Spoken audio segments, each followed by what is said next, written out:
नायम देहो देह भाजाम नृलोके कष्टान कामान अर्हते बिडभुजाम ये तपो दिव्यम पुत्रकाह एन सत्वम शुद्धेद्यस्माद् ब्रह्म सौख्यम तुनंतम। एक पिता अपने पुत्र से यह बात कहे, एक मां अपने बेटे से यह बात कहे, यह आवश्यक है। पिता न स्यात् जननी न स्यात् गुरु न स्यात् स्वजनो न स्यात्। वो गुरु गुरु नहीं है, स्वजन स्वजन नहीं है, पिता पिता नहीं है, माँ माँ नहीं है, जो अपने संबंधी पुत्र आदि को समुपेत मृत्युम स्वयं की मृत्यु भाव से नहीं बचाता। क्योंकि मृत्यु का एक भाव है अपने में कि मैं मरूंगा, मरता थोड़ी हूं। तो इस भाव से बचना है कि मैं मरूंगा। देह के मरने को अपना मरना मान लेना, ये जो मान्यता ये खत्म नहीं यदि कर पाए आप तो आप पिता नहीं है। मां नहीं कर पाई बेटे, मां नहीं है। एक मदालसा नाम की मां थी, उसका कहना था कि मेरे गर्भ में जो एक बार आ गया उसको फिर किसी के गर्भ में जाना ही नहीं पड़ेगा। और लोरी जब गाती थी बच्चों को, छोटा सा कुछ नहीं जानता बालक गोद में है, लेकिन शुद्धोसी बुद्धोसी निरंजनोसी संसार माया परिवर्जितोषी। मां कहती थी बेटे से, बेटा तू शुद्ध बुद्ध मुक्त स्वरूप आत्मा है, तू शरीर नहीं है। शरीर तो हम माता पिता के संयोग से बन गया, उसमें तू रहता है, तेरे कोई कर्म होंगे सो इस शरीर में आ गया। तू अपने स्वरूप को जान, ये शरीर संसार माया है। तो शरीर संसार में रहना तो मजबूरी है, रहना ही पड़ेगा। कोई कहते हैं, जो कहते हैं माया है माया है, वो खुद माया में डूबे। अरे हम समझ में नहीं आता कि वो कहां जाएं। टिप्पणी करना सरल है। नौका को, कोई नाव है नाव, उसे मालूम पड़ गया कि पानी नाव में नहीं आना चाहिए, और नाव कह रही है कि भाई पानी से बचना, पानी से बचना, तो क्या वो खुद बच पाएगी? कहां चलेगी? नाव का कहना है कि चलना तो हमें नाव में ही है, लेकिन पानी से बच के रहना है। रहेंगे हम संसार में ही, व्यवहार वही होंगे जो सब कर रहे हैं। अज्ञानी और ज्ञानी के व्यवहार में कोई ज्यादा फर्क नहीं है। फिर हम कहेंगे यदि समझ बढ़ानी है हमको अपने सनातन धर्म के प्रति, तो गीता तो बिल्कुल घोट करके पी जाओ। ज्ञानी उसी तरह कर्म करे जैसे अज्ञानी करता है। फर्क है, कर्तृत्व भाव नहीं आने दे, भोक्तृत्व भाव नहीं आने दे। वस्त्र भी पहने, भोजन भी करे, काम करे, सब कुछ करे। जल में ही नाव चलेगी। चले कि जल बिनु नाव, कोटि जतन पच पच मरिए। तो खैर भगवान कह रहे हैं कि हे पुत्रो नायम देहो देह भाजाम नृलोके। इस शरीर जो मिला है भोगों के लिए नहीं मिला है। शरीर निर्वाह के लिए जो आवश्यक है, भोजन करिए, वस्त्र पहनिए, रहिए संसार में। पर संसार में रह के शरीर भी संसार की सीमा में ही है, इसका उपयोग ईश्वर प्राप्ति में करिए।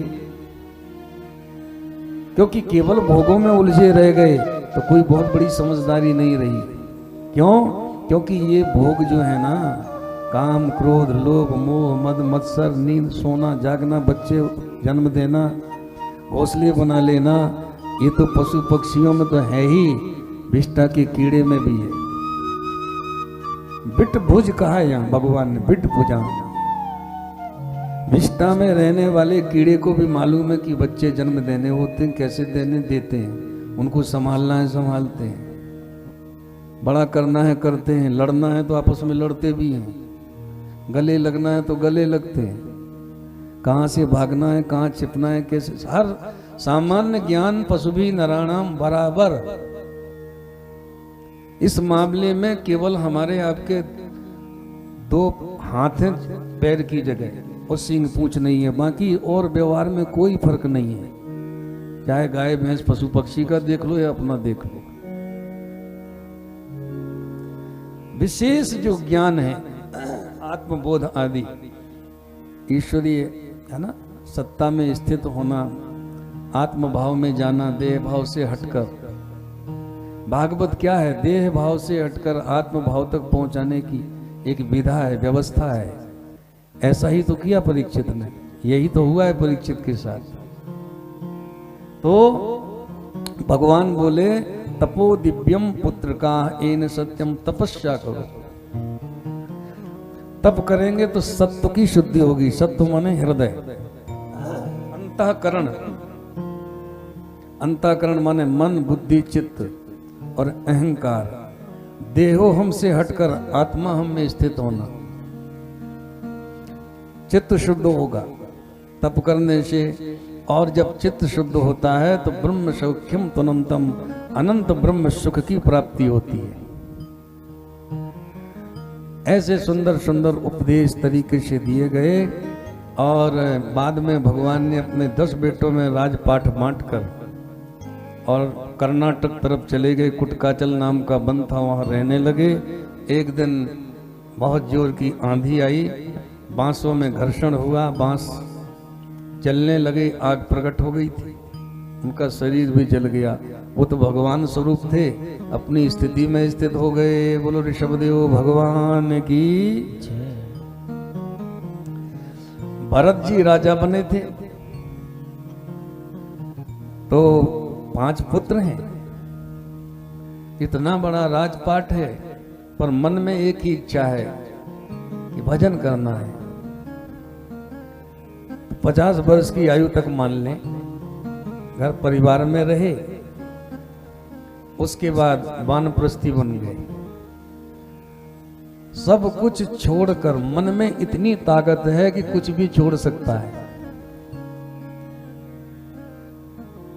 इतना बड़ा राजपाट परिवार ये सब छोड़कर चल दिए। नेपाल में गंडकी नदी के किनारे पुलह ऋषि का आश्रम था, वहां रहने लगे। गंडकी नदी में स्नान और मंत्र का जाप। मन पूरी तरह मंत्र में और भगवान में लगा है। पर एक दिन की घटना है, हिरणी के पेट में बालक था। सिंह की गर्जना सुनी, पानी पी रही थी सामने, डर के छलांग लगाई, बच्चा जल में गिर गया। जन्म लेने का समय आ गया होगा, जो भी है, दया आ गई, उठा लाए। यहां तक ठीक था। दया करना बहुत आवश्यक है, धर्म है। आसक्ति करना अधर्म है। करने चले थे दया, कर बैठे आसक्ति। आसक्ति किसे कहते हैं? जो विषय वस्तु भीतर जगह बना ले।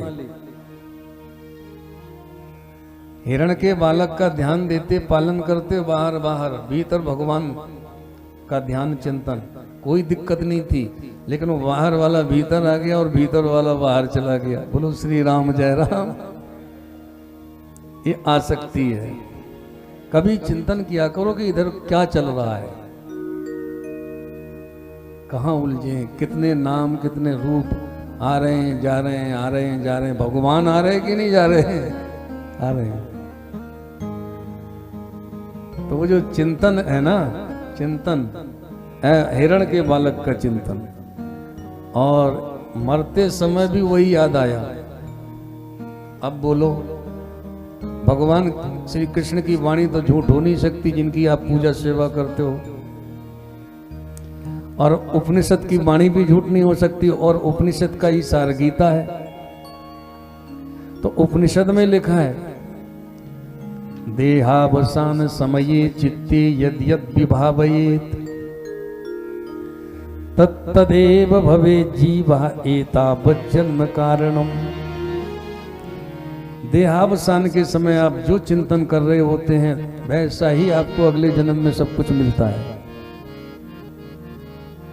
गीता में भगवान कह रहे हैं, यम यम वापि स्मरन् भावम त्यजत्यन्ते कलेवरम तम तमेवैति कौन्तेय सदा तद्भाव भाविता। इस कलेवर के त्याग के समय,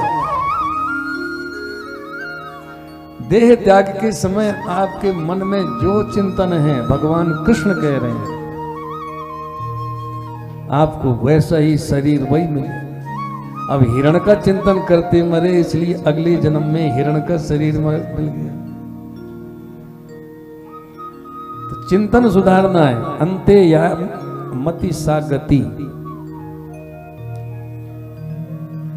इन्हीं सब बातों को लेके मना किया जाता था कि कुत्ते को एक सीमा में रखो, ज्यादा आसपास घूमेगा, गोद में बैठेगा, कंधे पर बैठेगा, किचन में, तो उसका चिंतन ज्यादा होगा और कहीं प्राण निकल रहे हो, कुत्ते का ही चिंतन होगा। फिर तो भरत जी तो बने हिरण, और जो आगे तो आप समझ ही रहे। इसलिए जीवों की सेवा करना धर्म है, वो उनकी सीमा में उनको रखना धर्म है।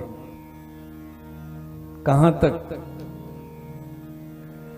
पालन करो, जल की व्यवस्था करो, भोजन दो। आप चुग्गा दाने में दाना डालते हैं, सब कुछ करो। हिरण बन गए, परंतु जो भजन किया था उसके प्रभाव से पूर्व जन्म की विस्मृति नहीं हुई। अरे अरे मैं भटक गया, मेरे मन में कितनी ताकत कि मैं सब कुछ छोड़ के आ गया, और मेरा मन कितना कमजोर कि हिरण के छौने में उलझ गया। तो मन को संभालना, छोटी सी छोटी जगह उलझ सकता है, बड़े से बड़ों को छोड़ भी सकता है। अब मैं इस जन्म में देह तो ऐसा मिला है कि भजन वगन तो होगा नहीं, पशु शरीर से, पर इस शरीर को ज्यादा दिन नहीं रखूंगा। तो सूखा घास वगैरह थोड़ा बहुत खा लेते थे, और धीरे धीरे करके उस शरीर को गंडकी नदी में खड़े होकर छोड़ दिया। ब्राह्मण के घर आके जन्म लिए, जनेऊ संस्कार हुआ, गायत्री मंत्र याद करके नहीं सुनाया, याद तो उन्हें चारों वेद थे, लेकिन वो मूर्ख बन के रहना चाहते थे। यदि हम उपयोगी होंगे तो बहुत लोग हमारा उपयोग करेंगे, संग करेंगे, पास बैठेंगे, पास बुलाएंगे, और हम सबके लिए अनुपयोगी बन जाएं, मूर्ख बन के रहें, पागल जैसे रहें, तो लोग दूर रहेंगे। संग दोष से हम बच जाएंगे, मन का भरोसा नहीं है।